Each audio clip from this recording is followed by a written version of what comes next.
Hey guys, welcome back. Today we're focusing all on the glutes. This is a completely glute focused workout. There it is up on the screen. Screenshot it if you want to give it a go, and let's jump right on in. So first up, we have the B stance hip thrust. Notice we are incorporating a pulse at the top of every single rep, so don't forget that pulse. Now what that pulse is there for is, if you notice with this exercise, at the top of the movement, that is where your glutes are going to be under the greatest amount of tension. So by incorporating that pulse at the top, what we're doing is we're further exaggerating the amount of tension placed on the glutes every single rep. So not only is that great for further promoting more muscle growth, but it's also going to be great for increasing the intensity of the exercise. It's definitely something a lot of us need right now while we can't get into gyms, but also if you are just a home trainer in general and you're just trying to get in a great glute workout, incorporating different techniques like pulse reps is something that is going to be extremely beneficial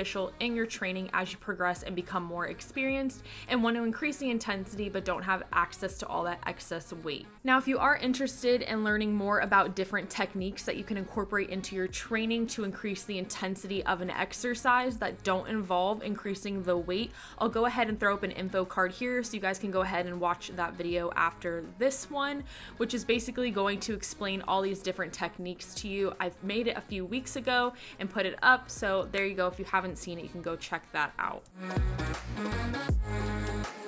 Second exercise of the first superset is going to be deficit split squat pulses. This exercise, we're doing just straight pulses, really just focusing on exaggerating the portion of the exercise where the glutes are being worked the greatest.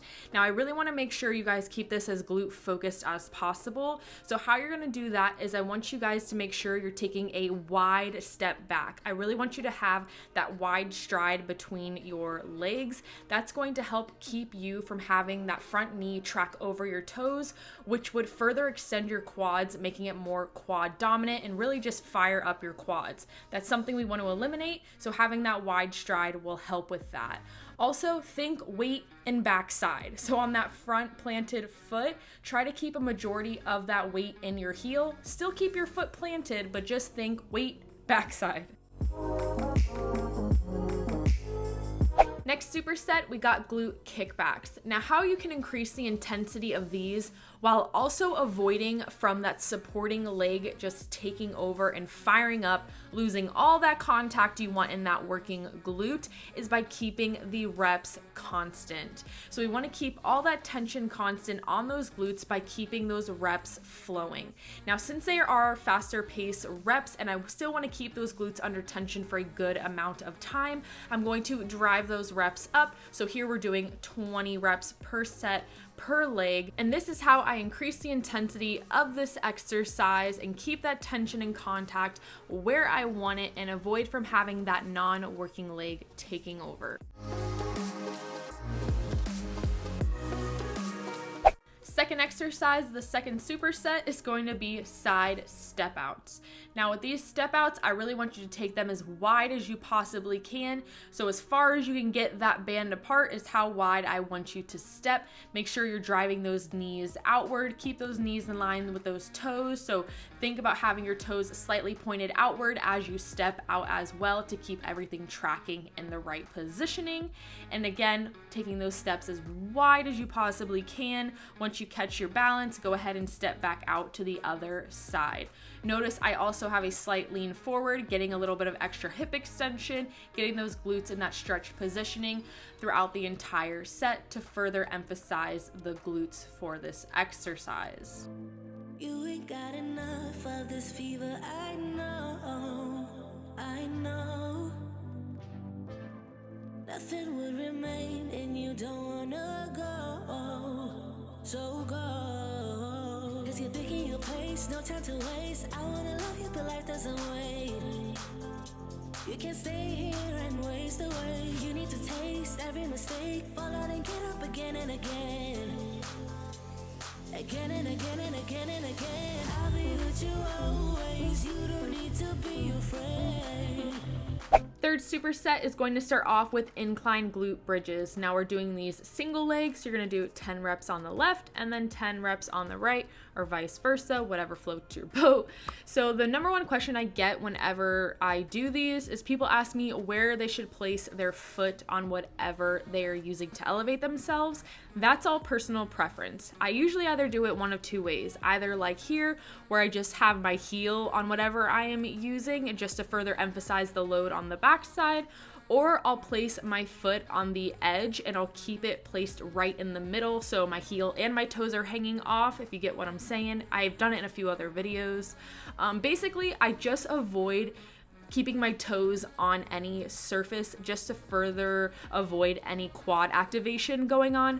Glute bridges already do a great job of eliminating the quads, but just to reassure that, I like to make sure that I'm using just my heel or the middle of my foot to use for the support.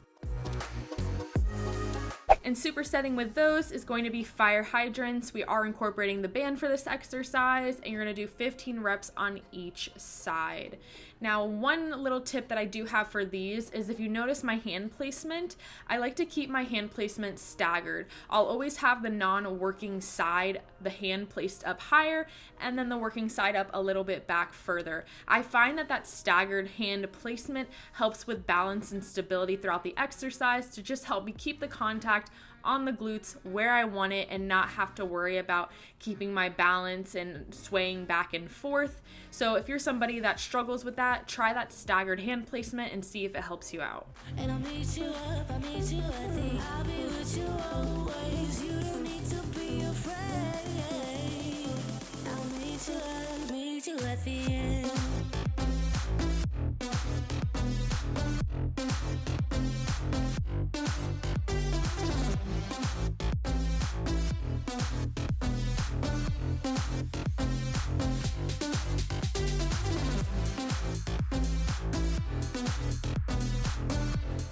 First exercise of the last superset is going to be one of my absolute favorites, and that is good mornings. We are incorporating the band for this exercise. I want you to take that foot placement right outside shoulder width, keep those toes slightly pointed outwards, a little soft bend at the knee, and then keep your lower body locked in that positioning and concentrate solely on moving at the hips. This exercise is all about the hips and just allowing them to fall back as far as your mobility allows, and that is it. You're not bending down, squatting down, deadlifting, none of that. You are solely just allowing your hips to fall back as far as you possibly can until your mobility says up, no more, and then you're going to come right back up. Now, don't be fooled. This is a very challenging exercise to get down.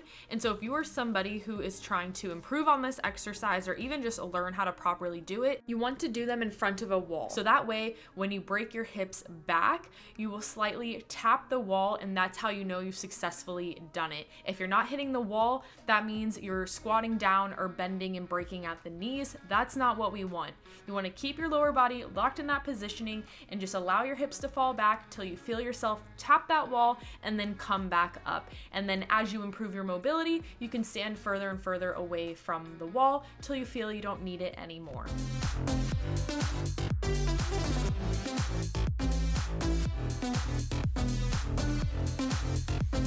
And last exercise of this entire workout is going to be frog reverse hypers. So just like the reverse hypers we did off the couch in my last glute home workout video, we're doing these frog style. So again, you can do these off your couch, off a chair, off a little stool like I have right here, whatever you got to work with. And just to make the exercise a little more comfortable, depending what you're doing it off of, just put some extra padding down around your hip pelvis region, so that way when you're performing this exercise, it doesn't get uncomfortable and hurt at all. So I just took a sheet, bunched it up and placed it there. I was good to go. So whatever you got, just place it there for a little extra padding and support. And that's gonna conclude this workout. So if you give this workout a shot, tag me in your posts on Instagram so I can share them, like them, all that stuff. I'm finally being active on Instagram, woohoo! So go check me out on there if you want to see more home workouts like this. I've been posting up a lot of workouts on there as well.